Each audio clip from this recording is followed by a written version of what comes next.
The sea around the Aegean was calm at first, with silver light on the waves and warm wind moving over the islands. Fishermen from small coastal towns watched the water like they always had, trusting it to carry their boats and their families home. Far below that calm surface, though, something ancient was waking in the deep, dark places. Poseidon, lord of the sea, felt it before anyone else because every tide answered to him, and every current carried fear when fear entered the water. He rose from the depths with a strong face, long dark hair, and a heavy trident in his hand, and he saw that the ocean had begun to split open under the Aegean. This was not a storm, and it was not a quake. It was a cosmic rift, and it was draining seawater into the void. The mortal world would lose its coasts, the gods would lose their power, and if the tier widened much more, even Olympus would be dragged into empty darkness. Poseidon understood the danger at once, and he also understood the shame in it. He was the guardian of the sea, so if the sea was being taken, then the blame would fall on him first. That was why he moved fast, and that was why he went alone into the first broken waves, even as the sky above him turned cold and gray. On the highest shore near the ruins of old temples, Poseidon met two mortals who had seen the first signs of the disaster. One was Alex, a young man with brown hair, a ferry worker who knew the sea routes better than any map. He wanted to keep his people safe because his home village would be lost if the coast failed. The other was Sarah, a woman with black hair, a temple keeper who studied old stone records and believed the old myths still mattered. She wanted truth because she had found marks in the ruins that spoke about a seal under Olympus. Poseidon revealed himself to them in full, and they were struck silent, not because he seemed cruel, but because his presence made the air feel heavy and real. He told them the ocean was being pulled into the void by a force older than the temples, older than the cities, and older than the memory of the mortals who prayed there. Sarah showed him the first clue she had found, a cracked tablet with one clear warning written in old words beneath Olympus. A demon had once been sealed away by the first gods, and the seal had been guarded by the bloodline of the seas. Poseidon had never heard that last part before, and it made the problem worse in an instant. If the bloodline was the key, then someone had hidden a truth from him for ages. If the seal failed, the demon would not only rise, but command the emptiness under the world and use it to eat every shore. Poseidon clenched his trident and chose his next path. He would travel through the shattered sea realms that stood between the Aegean and Olympus, gather the lost force needed to close the rift, and find the truth about the bloodline before the void found the whole world first. The first broken sea realm lay beneath a reef of black stone where the water moved like glass. There, Poseidon found the guards of the deep turned against him, their bodies wrapped in dark coral and their eyes clouded by strange shadow. These were Titan-forged beasts, ancient creatures made long ago from storm metal and sea bone, meant to defend the borders of the ocean. Now they were corrupted, and they attacked anything that came near the rift. Poseidon raised a wall of water, but the beasts split it with heavy claws and driving force. Alex stayed behind a rock ledge and guided stranded sailors toward safety, while Sarah read the old markings on the stone and shouted warnings about the path ahead. Poseidon did not fight with rage alone. He watched the current, he listened to the tide, and he struck only when the rhythm of the water gave him an opening. One beast charged like a living ship, and he drove it back with a thunderous wave. Another rose with a crown of broken shells, and he shattered its shadow armor with the tip of his trident. Yet the deeper he pushed into the sea realm, the clearer the truth became. The void was not only draining water. It was feeding on fear, memory, and broken trust. Each time a beast fell, a whisper followed, and the whisper carried the same name in a voice like dry stone thorn. Poseidon had not yet seen this name before, but the sea itself seemed to hate it. Then came the second revelation, sharper than any blade. Sarah found the hidden chamber in the reef and uncovered a seal stone bearing the mark of Poseidon blood, which meant the ancient ward beneath Olympus was not powered by the gods alone. It was tied to his own line, his own forgotten family, and that meant his missing blood heir had to be somewhere near the center of the truth. Poseidon had guarded seas for ages, yet someone had kept this part of his own history hidden from him. The shame of that hurt more than the battle, because it meant the enemy had not only attacked the world, the enemy had stolen his past. By the time they reached the shattered route toward Olympus, the sky had become a storm field of broken light, and the sea below was full of empty gaps where water had already vanished. Islands leaned like cracked teeth above the waves, and every mile felt like a wound. Thorn revealed himself at last in a ruined watchtower above the cliffs, a tall man with pale gray hair, sharp eyes, and a dark robe lined with silver fire. He was the one directing the void through the rift, and his motive was clear as soon as he spoke. Long ago, the gods and titans had sealed his master, the ancient demon under Olympus, but the seal demanded divine power to remain shut. Thorn had learned that if he drained the ocean dry, the bloodline of the seas would weaken, the seal would fracture, and the demon would wake free. He wanted that because the demon had promised him dominion over the empty world that would remain after the oceans were gone. Thorn did not care if mortals drowned or if Olympus fell. He wanted a new order, one ruled by the void, where only his chosen servants would survive. Poseidon answered him with a storm that shook the tower from its roots. Lightning split the clouds, rain struck like thrown spears, and the ground itself trembled as the sea rose in defense of its master. But Thorn had prepared for this. He unleashed another Titan-forged beast, larger than the others, with arms like oars and a chest covered in cursed plates. Alex and Sarah were forced to run as the monster crashed through stone and spray, and for one brutal moment, even Poseidon was driven back. Then Sarah made the third discovery, and it changed everything. The bloodline of the seas was not only a line of birth, it was a living vow, passed through heirs chosen to carry the sea seal when the gods were too distant to see. Poseidon had a hidden heir among the mortals, someone Thorn had failed to find because the child had been hidden away for protection. That meant the final seal might still be restored if Poseidon could reach Olympus before the void broke open completely. He looked at Sarah and Alex, and in them he saw what he had missed for too long. The sea was not only his kingdom, it was a duty shared with those he had once ignored. For the first time, Poseidon did not speak like a lone ruler. He spoke like a protector, and he asked them to trust him as allies, not as followers. At the edge of Olympus, where marble roads cracked into open darkness, the final battle began under a sky full of falling storm light. The rift had widened into a great wound beneath the mountain, and from it rose the ancient demon, huge and half-seen, with black wings made of smoke and a voice that sounded like many empty rooms speaking at once. It reached for the heavens, and every pull of its hand made the world shudder. Poseidon stood before it with his trident raised, his face hard, but his heart changed from the start of the journey. He now knew the true cost, and he knew the people depending on him. Sarah revealed the hidden heir at last, a quiet young boy named Luke, with blue-black hair and the calm eyes of someone who had unknowingly carried an ancient burden all his life. He was the bloodline key, and he had been raised among mortals so the enemy would not find him. Thorn tried to seize Luke and use him to break the seal forever, but Alex blocked the path and held him long enough for Poseidon to strike the ground and call every living current left in the sea. The water rose from every shore at once, moving through the air like shining chains, and it wrapped around the demon, slowing its reach. Yet the void pushed back hard, and the sky itself began to split. Poseidon understood then that force alone would not win. The seal needed blood, truth, and trust. He placed his own hand over Luke, accepted the line he had forgotten, and let the old vow awaken through them both. The ocean answered with a roar that shook Olympus, and the demon was forced down into the rift as the seal began to reform. Thorn screamed in fury and vanished into the dark below, but the void did not fully close. Poseidon held the line with all his strength, and the sea obeyed him like never before. The rift narrowed, the heavens steadied, and the mortal shores were saved for now. Yet as the last waves settled, Poseidon looked into the dark crack beneath Olympus and saw one final sign that the war was not over. Somewhere deep below, something far older than Thorn had opened one eye and noticed him. Poseidon did not retreat. He stood with Luke, Alex, and Sarah at his side, and he knew the next battle would demand even more than storms. It would demand the truth of the sea itself, and that truth was only beginning to rise. The sea was still, but it was not peaceful. Under the broken edge of Olympus, the water moved in slow waves of fear, as if the ocean itself was listening for a sound it did not want to hear. Poseidon stood at the front, tall and unmoving, his long dark hair drifting in the water around his stern face. His sea-green eyes watched the dark crack below the world, and his heavy trident glowed with a cold gold light. Beside him stood Alex, a young man with short brown hair and a worried face, keeping his feet planted on slick stone because he refused to run.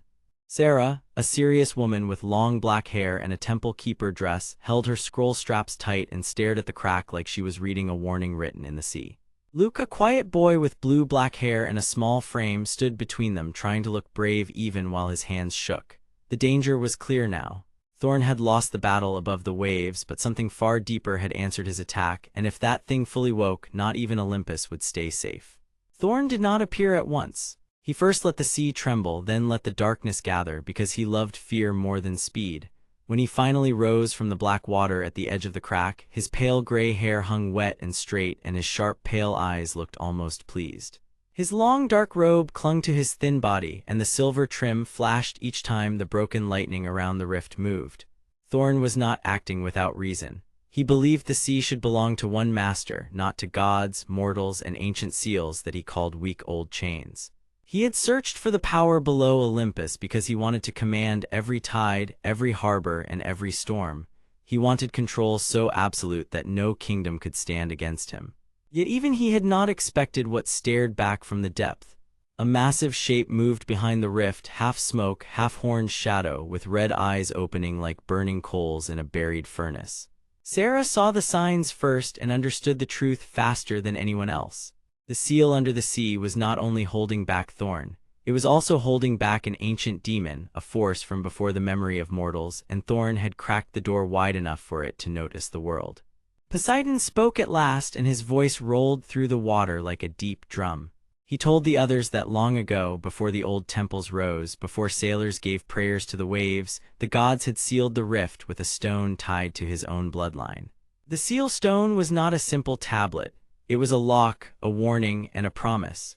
It could only answer someone born of the sea line of Poseidon because the seal had been built from his power and his burden. Sarah quickly connected the pieces from her tablets and scrolls. She explained that the old sea symbols were not decorations, but instructions left by ancient keepers who knew the seal might fail one day. The rift under the Aegean Sea was not natural. It was a wound in reality itself, a place where the void pushed against the world and tried to swallow light, water, and shape. The water near it began to pull inward, and broken flashes of purple light flickered across the stone. Alex listened with a tight jaw because now the stakes were no longer just the mortal shores. If the rift opened wider, the void could spread through the sea lanes, tear apart harbors, and drag the coast into endless darkness. Luke looked up at Poseidon and asked the question everyone feared. If the seal broke, could they close it again?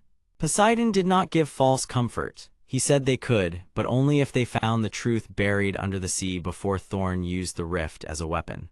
The answer came with another shock.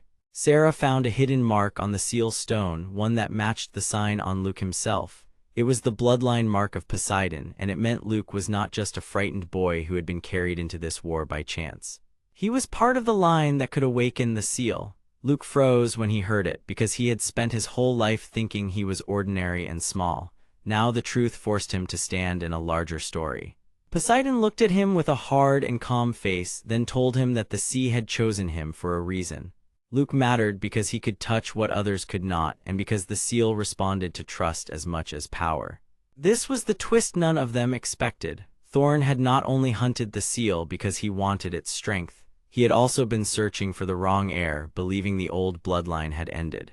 He never knew that Luke had lived quietly among mortals, hidden in plain sight, carrying the final key in his own mark. That mistake had given the heroes one narrow chance, but it also made Luke a target, because Thorn saw at once that the boy could unlock the path below. Thorn attacked with cold fury. He lifted both black-gloved hands, and the water around him hardened into jagged dark spears that slammed toward the group. Poseidon struck back with his trident, splitting the attack into shards of light and foam. Alex moved fast, grabbing Luke and pulling him behind a stone rise while Sarah opened one of her scrolls and shouted the old sea words she had finally decoded. Those words did not make a spell, but they steadied the seal long enough to stop the rift from widening at once. Still, the ancient demon behind the crack pushed harder, and the whole cavern under Olympus shook with a deep, unhappy roar. Then the Titan-forged beast emerged from the flooded dark, a giant corrupted sea creature with armor like broken stone, dark coral growths, and glowing eyes that burned with obedient rage. It had once guarded the deep path, but the void had twisted it into a weapon.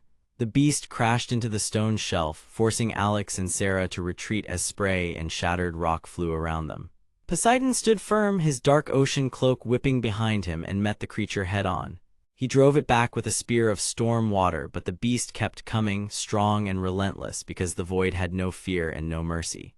The battle became a race against the crack itself.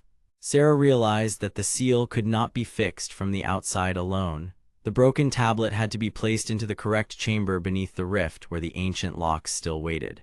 Poseidon understood the danger immediately because the path below would be narrow, dark, and full of pressure from the void. He ordered Alex to guard Luke, told Sarah to keep the seal words alive, and then made a choice that changed the shape of the group. Instead of forcing Luke to hide, Poseidon gave him the seal stone and asked him to carry it.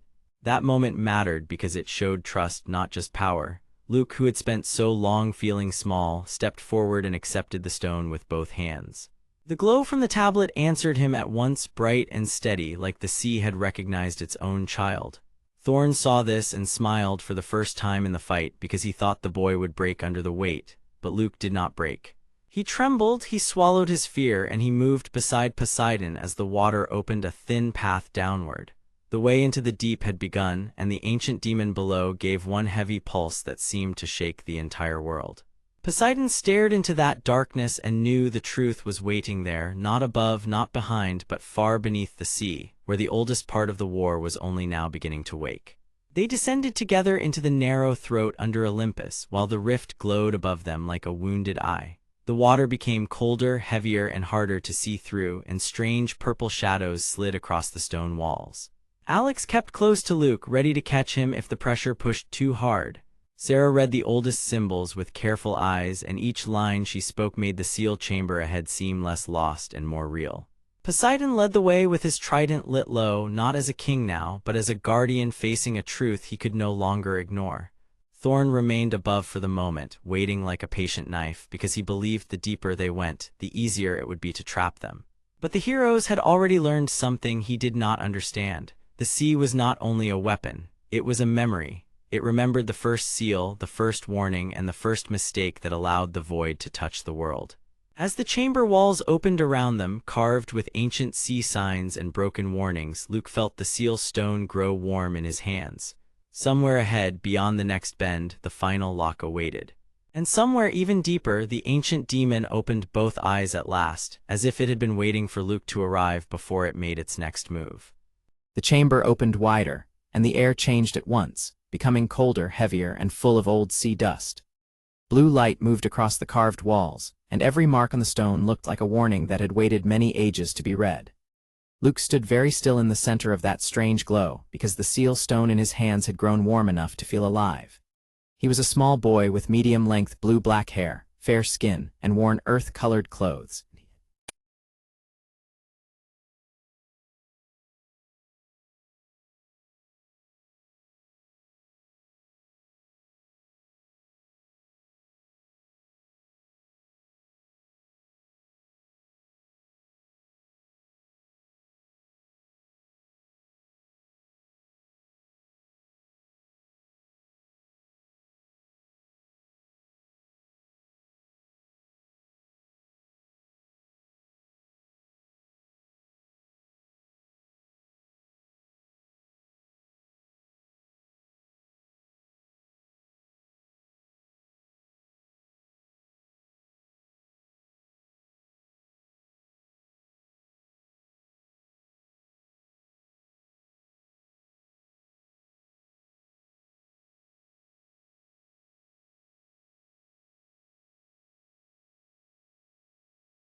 The red eye beneath the lock blinked once, then widened again, and the whole chamber shuddered as if something huge had moved on the other side. The sound was low and deep, like a giant breathing through stone. Sarah stepped closer to the cracked seal stone resting in her hands, and the faint blue symbols on it pulsed in answer to Luke. She had spent years studying temple records, and she finally understood the truth that had been hidden inside the old sea stories. The seal stone did not work like a wall. It worked like a bond. It needed a living link, a bloodline mark, and a willing heart to keep the cosmic rift from tearing itself open. That was why the ancient priests had sealed it here.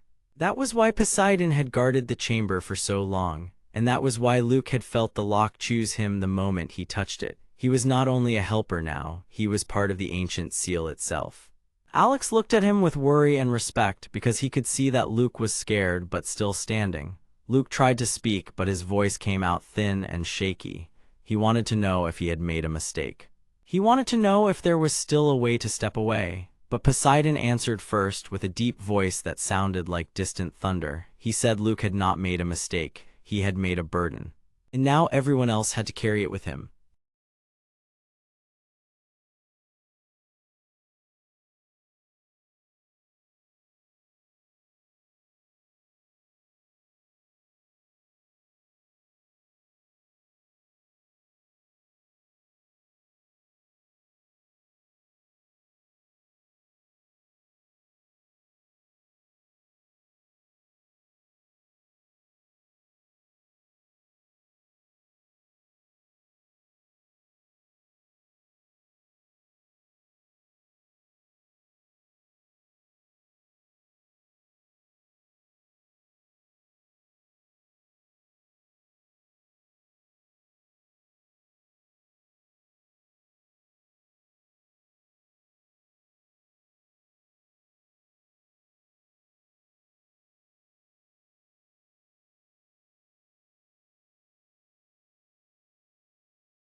The ancient chamber under the Aegean Sea trembled like a living thing, and cold blue light rolled across the cracked stone walls. Salt dust drifted through the waterlogged air, the shell-glass lantern burned with a steady white glow, and every shadow seemed to lean toward the jagged rift in the floor. Poseidon stood at the center like a mountain above a storm, his dark hair falling over his shoulders, his sea-green eyes fixed on the wound in reality. Alex stayed near him with his weathered coat damp and tight against his body, while Sarah held her scroll case close and watched every carved symbol on the wall. Luke, small and shaking but brave, still pressed both hands against the cracked seal stone because he knew the seal would fail if he let go. Everyone could feel it now. The danger was not behind them. It was waking up in front of them, and if it broke free, the sea above would become a place of panic, ruin, and endless dark pressure. Thorn stood a few steps away in his long dark robe, his pale hair silver in the lantern light, his gloved hands calm and still. He looked proud in a way that made the chamber feel colder. For a long moment he said nothing, as if he wanted the fear in the room to grow on its own. Then he smiled with thin and careful cruelty. He had not come to help them save the seal. He had come because he wanted the void to open wider. He believed the old balance of the sea was weak, and he wanted to end that balance forever. In his mind, the world should not be ruled by ancient mercy or human hope. It should be ruled by power that never softens and never shares. That was why he had stolen old notes, broken trust, and fed the rift with pressure from hidden rights. He had waited for the ancient demon to stir, because he thought its coming would give him command over the fear of every kingdom below the waves. Sarah saw the truth first, and her face hardened as she read the carvings on the wall. The old sea marks were not warning signs alone. They were instructions. Long ago, the priests of the sea had not only sealed the demon away. They had also hidden a second lock inside the bloodline of Poseidon, because even divine force alone could not hold such a thing forever. The seal stone in Luke's hands was not just a broken tablet. It was one half of the last key, and Luke himself had become part of the lock when the sea marked him during the first battle. This was the reason he had been chosen. This was the reason the stone obeyed his touch. And this was the reason Thorn had been hunting him from the start. Thorn did not simply want the seal broken. He wanted the bloodline key turned the wrong way, because if the ancient demon rose under his control, he believed he could bend the sea chamber, the rift, and all the old divine doors to his will. Then the chamber answered him. The cosmic rift widened by a small but terrible amount, and the dark surface of the wound shivered like black glass under a hammer. Violet edges flashed. The void swirled inward. The shell-glass lantern flickered hard but did not go out. A low sound rolled from beyond the rift, deep enough to shake fear into the bones of everyone in the room. It was not a voice yet. It was a waking breath from something huge, old, and angry. The ancient demon pushed closer to the split in reality, and for one breathless moment its shape became clearer. Smoke like wings spread behind it. Red eyes opened inside the darkness. Broken horn shapes turned and twisted through a body made of shadow and broken mist. It was not fully here, but it was awake enough to want the chamber, the seal, and every person standing between it and the open sea.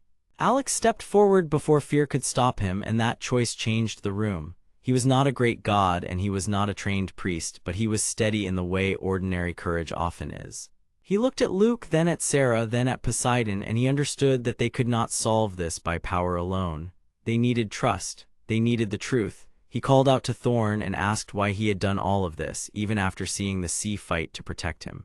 Thorn answered at once, and his voice was sharp with pride. He said the sea had always been ruled by old limits, weak promises, and silent fear.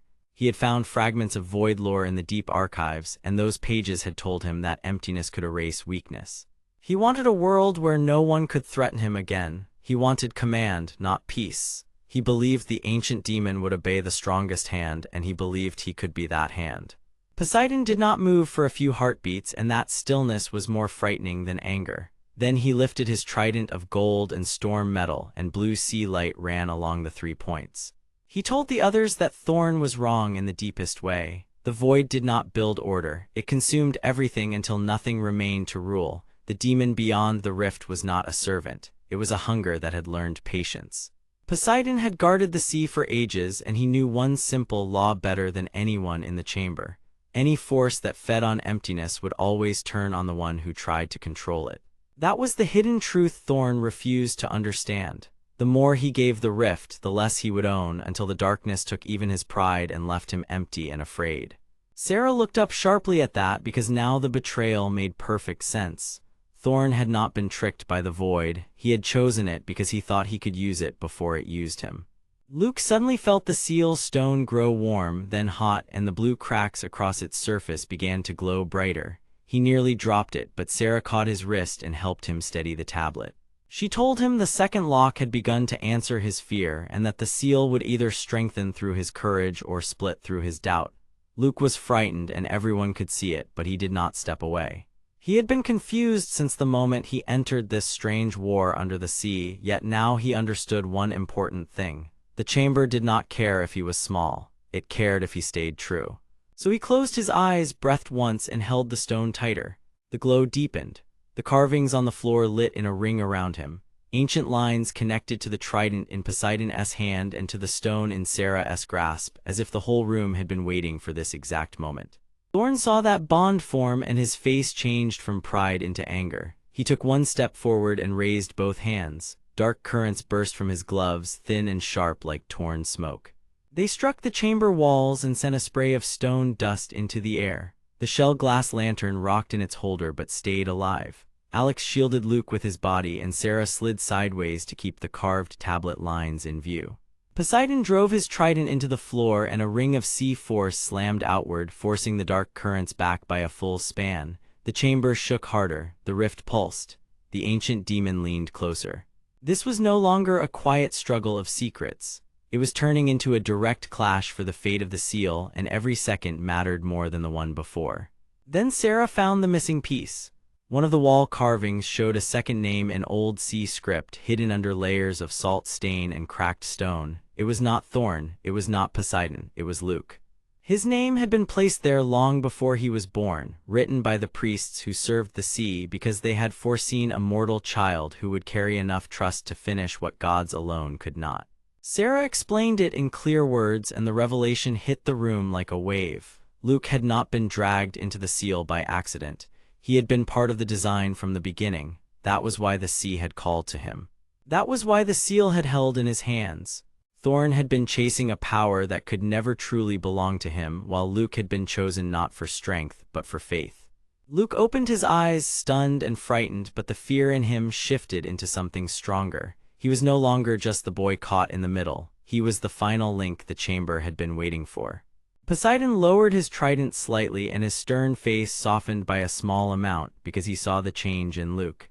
He told him to trust the seal and trust himself.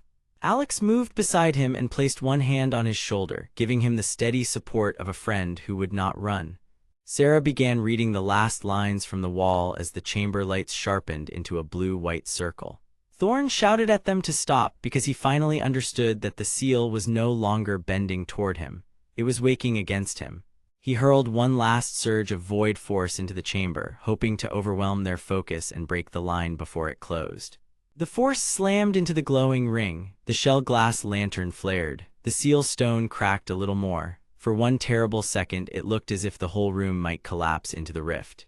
But Luke held on. Poseidon drove the trident down again. Sarah completed the final words, and Alex shouted for Luke not to let go. The seal answered. The rift tightened, but it did not close. The ancient demon cried out from beyond the black wound, and its huge shape pulled back only halfway. The enemy had been forced into retreat for the moment, but everyone in the chamber now knew the truth. They had won nothing permanent. They had only survived the first real push of the awakening. And as the lantern burned and the sea shook above them, Thorn stared at the living seal with hatred in his eyes, while Luke stood trembling in the blue light, changed forever and ready for the next part of the battle. The Aegean sea chamber felt colder after the enemy pulled back, even though the water above still shook hard enough to dust the stone floor with salt. The shell glass lantern burned with a steady blue-white light, and that light made the cracked carvings on the walls look like old faces waking up from a long sleep. Poseidon stood near the living seal with his trident lowered, calm on the outside and furious inside, because he knew the retreat was not the end. It was only the pause before the next strike. Alex stayed close to him, breathing hard in his weathered fisherman coat, because he had learned that courage did not always feel brave. Sometimes it felt like staying upright when fear wanted to drop you to the ground. Sarah stood a little apart, her dark temple keeper dress brushing the damp stone, and her sharp eyes moved from the seal stone to Luke and then to Thorn, because she understood records, signs, and warnings better than anyone in the chamber. Luke, small and trembling in his plain earth-colored clothes, stared at the blue glow that had wrapped around him during the clash, and he could still feel that strange change in his chest. Thorn watched the seal with open hatred, his pale gray hair hanging straight under the wet blue light, and his cold face made it clear that he did not fear the chamber. He feared losing control of it. That was the real danger now, because the first awakening had shown everyone the truth. The cosmic rift was not just a wound under the sea, it was a hungry opening, and something ancient on the other side had noticed them. Poseidon turned first to Luke because the boy was no longer only a frightened helper standing at the edge of the fight. He was part of the seal now, and that made him important in a way he did not yet understand. Poseidon spoke in a deep, even voice and told him that the blue light had not been random. The seal stone had answered him because Luke carried a hidden mark from the old bloodline of the sea. Luke looked confused and scared, and Sarah stepped closer to explain what that meant. Long ago, when the old priests made the first seal beneath the Aegean Sea, they did not rely on stone alone. They tied the lock to living blood because a dead object could break, but a chosen line could carry memory, command, and warning. That was why Luke mattered. He had not been chosen by accident. He had been brought there by history. Alex stared at Luke with wide eyes, then at Sarah, because he had spent so long thinking this was a rescue mission that he had not seen the larger shape of it. Sarah then admitted something harder. The temple records she carried had never said the seal was perfect. They said it needed a watcher, a living link, and that if the link ever awakened fully, the seal would either become stronger or shatter from inside. That truth landed hard in the chamber. If Luke was the wrong kind of key, then the living seal could become a door. Thorn heard every word, and his expression sharpened because now he knew Luke was not just a boy in the way. Luke was the thing he had been waiting for. Thorn finally spoke, and his voice was smooth, cold, and full of poisonous certainty. He said he had not come to destroy the world. He had come to survive what was coming after the world changed. He believed the void was already winning, and he wanted to guide the ruin instead of being crushed by it. He wanted the rift open because he thought the old gods and old seals were only delaying the inevitable. In his mind, control was mercy. That was his lie, and it made sense in the worst way, because fear had turned him into a man who would break anything if it meant he could stand above the falling pieces. Sarah did not let Thorn keep the chamber with his words. She pulled one of her stone tablets free and spread the damp scroll beside the lantern, then showed the others a mark that matched the crack in the seal stone. Her hand shook only a little as she explained the hidden warning that the temple keepers had missed for years. The seal was not made to hold the ancient demon forever by force. It was made to bind the rift through balance. That meant the sea, the trident, the bloodline, and the living keeper had to stay aligned. If one part was taken for selfish use, the whole structure would lean and fail. Alex understood that before anyone else fully said it, and he looked at Thorn with fresh anger. Thorn had been speaking like a scholar, but he had the heart of a thief. He did not care about balance. He cared about ownership. As Sarah spoke, the chamber answered her with a low groan, and the living seal brightened for one sharp moment. A thin line of blue light reached from the cracked stone to Luke, and Luke gasped as memory flashed through him like a sudden wave. He saw not a dream, but a glimpse. He saw a much older chamber, dry and bright, with priests placing the seal stone into a ring of sea symbols while a figure in deep blue stood above them. Poseidon, not as a myth in a story, but as a real force, stern and watchful, making the first vow over the old seal. The vision passed in seconds, but it changed Luke forever, because now he knew the seal recognized the bloodline and the god who guarded it. He also knew something worse. The blue light was not only protection. It was warning him that the next pull from the rift would try to use him as an opening if he lost his fear. Thorn moved then because he realized the moment was slipping away from him. He stepped toward the seal stone with one black-gloved hand lifted, and the chamber lights turned harsher as the void behind the crack answered his intent. The air thickened, the stone floor trembled, and the far side of the black wound stirred with a deep, ugly pressure. The ancient demon did not fully emerge, but its smoke-like wings spread wider than before, and its red eyes burned through the darkness like twin coals. The Titan-forged beast also lurched in the shadow water near the far wall, its broken stone armor grinding as if it had heard a command.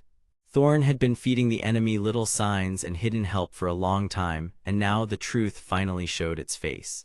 He had not only wanted control, he had been guiding the awakening because he believed the ancient demon would reward the one who opened the path wide enough. He thought he could bargain with the dark and come out above it. That was his real motive, and it was terrible because it came from pride, fear, and greed joined together. Poseidon slammed the base of his trident against the floor, and a ring of sea blue force pushed back the rising pressure. Alex rushed to Sarah and Luke not to fight alone but to keep them together because he now understood that none of them could win by standing apart. The chamber became a storm of light and shadow. The lantern flickered but did not go out. The seal stone cracked louder than held. The ancient demon roared from beyond the rift, and the sound shook dust from the ceiling. For a moment it looked like the chamber itself might split open, but Poseidon raised his trident and called a wall of water from the hidden channels around the stonework. The wave struck the dark force and drove it back just enough for everyone to breathe. Thorn staggered, but he did not fall. He only smiled, and that smile was worse than a shout because it meant he had expected resistance and welcomed it. Then Luke made the choice that changed the shape of the battle. He was still afraid, and he did not understand everything, but he saw what the others saw, and he understood that fear could not be allowed to decide for him anymore. He walked toward the living seal, even as the blue light surged around his legs and shoulders. Sarah called his name, and Alex reached after him, but Poseidon stopped them with one steady look. The god knew that some moments belonged only to the one who had to step through them. Luke placed both hands near the cracked stone, and instead of pulling away when the seal burned cold against his skin, he breathed through it. The bloodline mark inside him answered. The blue light grew bright, then steady, then strong. The chamber quieted in a way that felt impossible. The Titan-forged beast froze halfway through another lunge. The ancient demon pulled back behind the rift as if it had been touched by an unseen wall. Even Thorn looked stunned for one short beat because he had assumed Luke would break or panic. Instead, the boy held. The seal was not healed and the danger was not over, but the balance had returned for one thin, hard moment. Poseidon lowered his trident and looked at Luke with a new kind of respect because the boy had become a keeper rather than a witness. Yet victory still did not come cleanly. The seal stone remained cracked, the rift still breathed, and the chamber still shook. Sarah saw another line appear in the old symbols, and her face changed as she read it. There was one more condition hidden in the old text, one that even the temple had missed. The seal could not be fully restored from inside the chamber alone. Something else, somewhere above the sea, had to be brought into the right before the next surge. She started to tell the others what she had found, but the lantern flashed once, and a deep voice echoed from the black wound again. It was not a full attack this time. It was a warning. And everyone in the chamber understood that the next move would come soon, from either the sea god, the boy, or the traitor standing in the dark. The chamber below the Aegean Sea stayed cold and still, but the silence did not feel safe. Blue light trembled across broken stone walls, and the wet floor shone like glass under the shell lantern. Above that quiet room, the sea pressed down with endless weight, and deeper still, the cosmic rift kept pulling at the world like a wound that would not close. Poseidon stood near the center with his long dark hair falling over his robe, his sea-green eyes hard and calm, and his trident held low like a promise. Sarah stood beside the carved seal frame, her long black hair tied back as she studied every line with sharp focus. Alex, a young man with short brown hair and a worn fisherman coat, stayed close to Luke, because the boy with medium-length blue-black hair and small frightened hands looked as if one sudden sound might break his courage.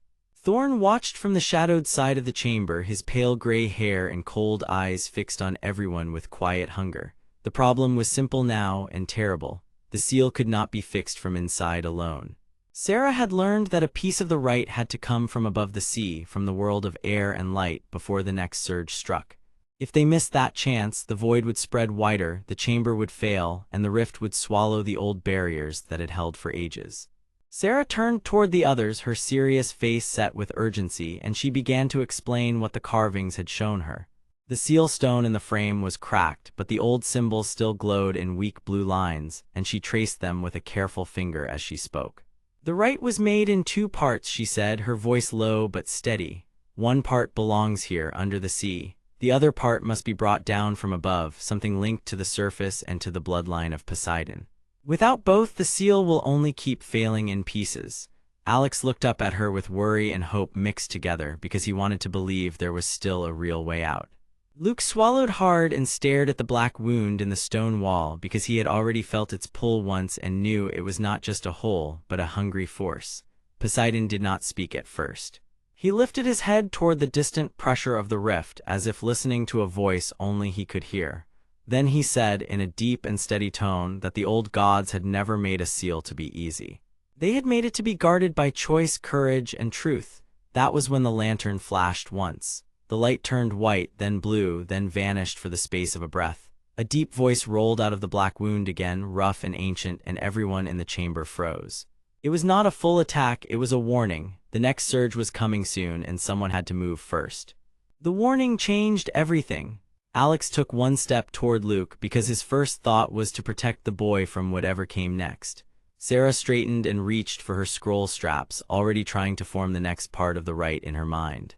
Poseidon tightened his grip on the trident and storm silver light began to gather along its points, small and sharp like sparks before rain. Thorn, however, smiled in a thin, cold way that made the others feel the air grow worse. He had waited for this moment and now his motive stood clear. He did not want the seal restored if that meant the void would remain hidden from him. He wanted the chamber to break because he believed the ancient power below the sea could be controlled once the barrier fell. In his mind, the rift was not a disaster. It was a door, and he wanted to be the one who opened it wide enough to rule what came through. He said little, but his eyes moved to Luke again and again because he understood something the others did not yet understand. The boy was not only frightened, he was connected to the rite in a way that had not been named out loud. Luke had a strange calm inside him, a quiet pull that matched the seal stone and the old symbols. Sarah had sensed it in the chamber and Poseidon had sensed it too, but none of them had spoken the full truth yet. Thorn knew enough to be dangerous, and that made the silence between them feel sharp. A strange tremor moved through the floor, and the chamber answered with a low hum. The carved sea symbols along the wall lit one by one, then dimmed, as if the room itself were breathing. Sarah stepped back from the seal frame and looked toward the upper tunnel, where a narrow shaft led up through the rock and toward the sea above. The missing part must be there, she said. Something was hidden where the air meets the water, something the rite depends on. Maybe a relic, maybe a stone, maybe a sign tied to Poseidon himself. Poseidon nodded once because the old records spoke of a surface mark that had to be carried down when the seal was renewed. It had been kept hidden for safety because if the wrong hand held it, the void would learn the path home. That was the second truth the others now had to face. The seal was not only a lock, it was a test. It required trust between the sea and the world above. Alex felt the weight of that truth in his chest because he had thought the answer would be a weapon or a fight, but now he saw it was a choice that had to be made before time ran out. Luke looked at the darkness and then at Poseidon, and for the first time his fear changed into focus. He asked a quiet question about the surface piece, and Sarah answered that they would need someone to retrieve it while the rest held the chamber. Before anyone could plan more, Thorn finally spoke. He said the upper chamber was likely trapped and only someone foolish or desperate would try to reach it. Then he added with cruel calm that perhaps the boy should go since the rift had already chosen him once. Alex turned sharply and his face hardened with anger. Poseidon did not raise his voice, but the pressure in the room changed at once because his silence felt more dangerous than a shout. The next move began before any of them wanted it to. A deeper rumble rolled through the stone, and the black wound in the wall opened just a little wider, as if the warning had only been a first breath. Shadow gathered around the edges, and the shape of the ancient demon pressed close in smoke and broken horn forms, its red eyes flashing once before vanishing again into void haze. The Titan-forged beast dragged itself into view at the far end of the chamber, its stone armor cracked and its dark coral limbs scraping against the floor. It had not come to attack fully, but to block the exit and cut off their choices. This was what the warning had meant. The sea was tightening its grip, and the enemy was testing who would break first. Poseidon stepped forward and planted the trident with a crack of light that forced the creature back half a pace. Alex pulled Luke behind a broken pillar while Sarah hurried to gather the seal notes she had written on wet stone tablets. Thorn stayed in the shadow, and for one brief moment, his stillness looked less like caution and more like planned betrayal. He was waiting for the first opening, the first confusion, the first chance to slip away or seize the relic before anyone else could stop him. Then the chamber shook again, harder this time, and a small passage near the upper shaft began to open under the force of the tremor. Dust and salt drifted down from above. Sarah stared at it and she knew the truth. The way forward had finally shown itself, but it was narrow, dangerous, and almost certainly trapped. Alex felt fear rise, but he did not step away. He looked at Luke and then at Poseidon and understood that being brave did not mean feeling ready. It meant moving while the fear was still there.